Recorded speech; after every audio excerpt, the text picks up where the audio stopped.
आपण जे आज मंदिर बघणार आहोत हे साधारण नाही. हे मंदिर कासवावर बांधलेलं गेलं आहे.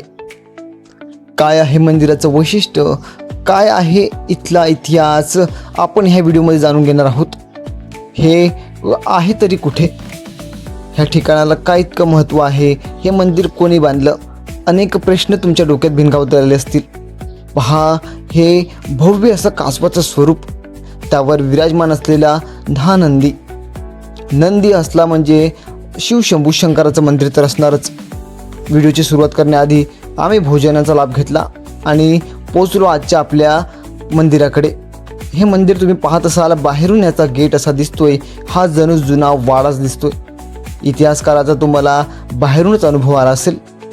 आपण आज आहोत साताऱ्यामधील वाईजवळील कृष्णा नदीच्या काठावर असलेलं अजून एक मंदिर, जे म्हणजे नरसिंह मंदिर.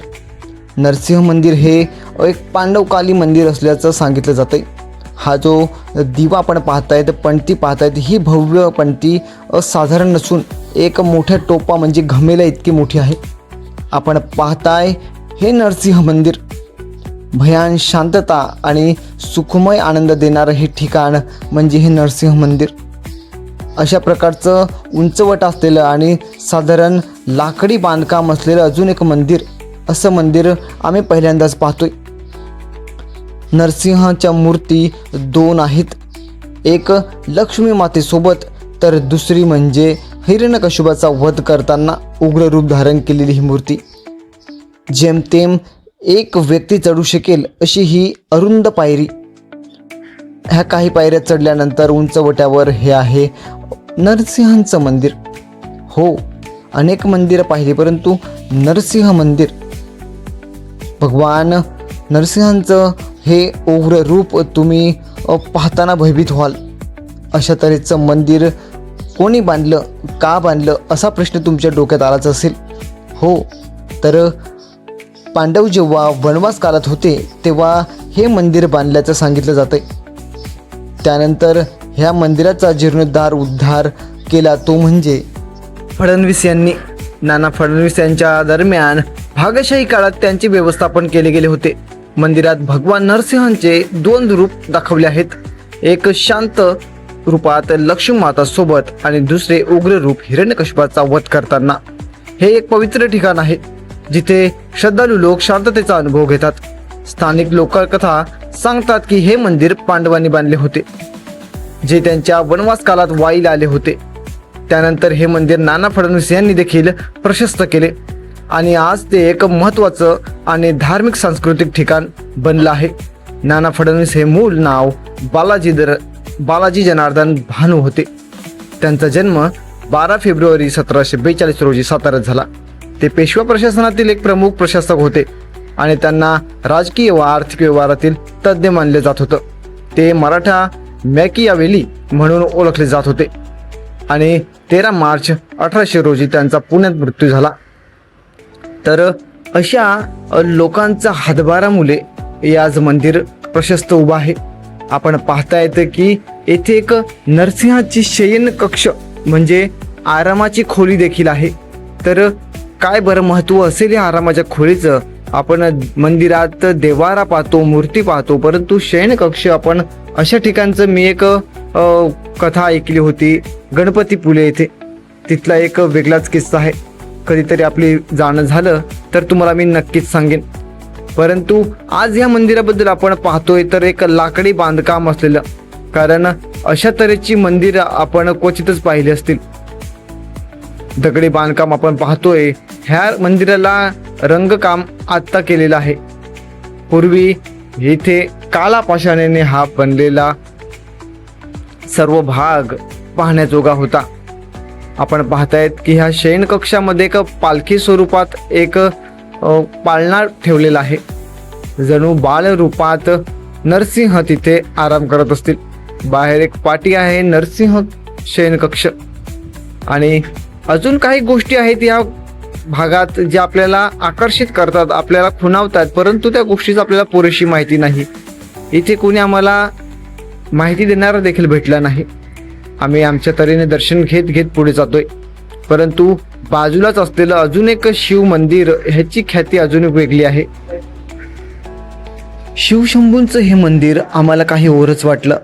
आम्ही आतापर्यंत खूप साऱ्या शिवशंकराच्या मंदिरांना भेट दिलेली आहे. वाई साताऱ्यामध्ये देखील खूप सारी अशी मंदिरं आहेत जी आम्ही याआधी कधी पाहिली नव्हती. परंतु ह्या मंदिरात प्रवेश करताना आम्हाला थोडंसं विचित्र भाग वाटत होता. कारण आतमध्ये टाचणी जरी पडली तरी 10 वेळा आवाज गुंजेल अशा प्रकारचा भाग होता. आणि अशा तऱ्हेचं बांधकाम त्या काळात केलेलं आहे ह्याची थोडी नवलाई वाटत होती.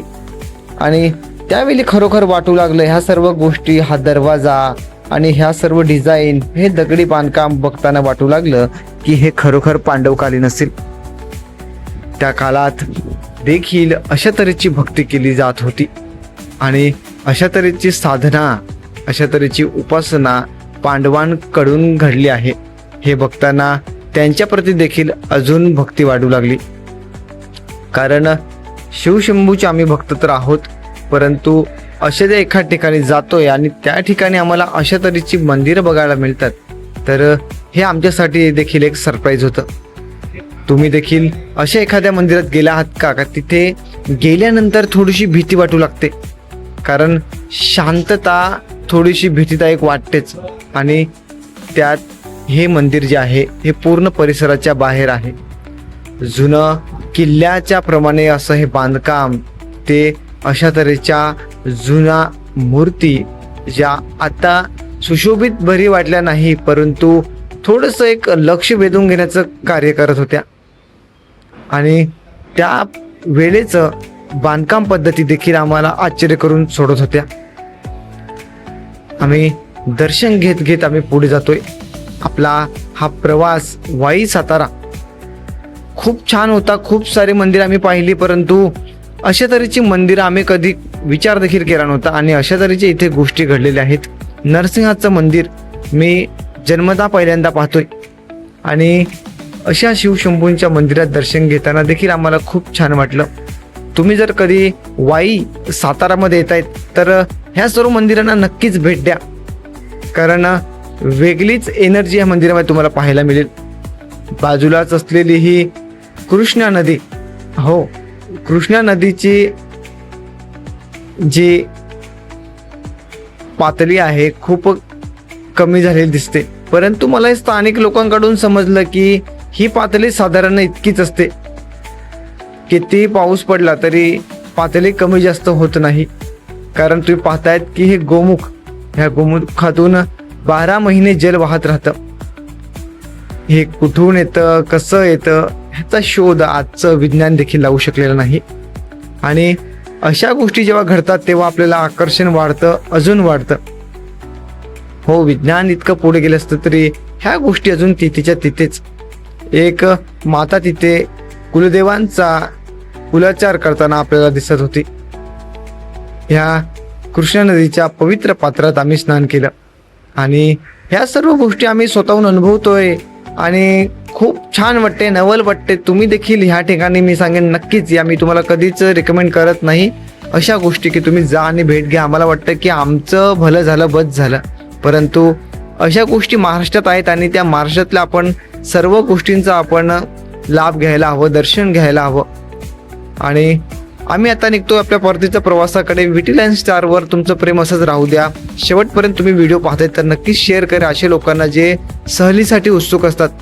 आणि तुम्ही देखील नक्कीच या असं मी तुम्हाला सांगेन. तोपर्यंत पुन्हा भेटू अजून एखाद्या व्लॉगमध्ये.